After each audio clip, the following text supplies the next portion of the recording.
Guys, naghahanap po ako ng buhay pa na manok kasi gusto ko bumili yan para sa Pasko.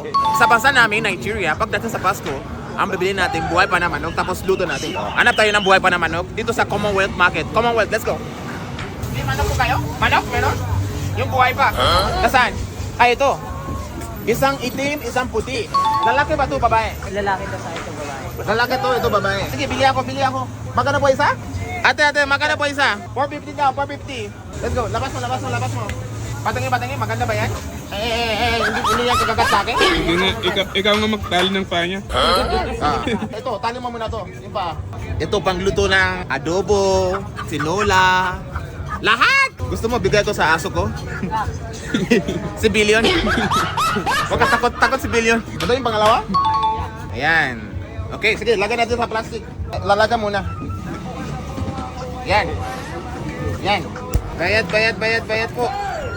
Yan, bigyan mo ka ng sugli. Guys, syempre mabait ako. Ang mga viewers ko dyan na gusto ng buhay pa na manok, comment po kayo sa baba.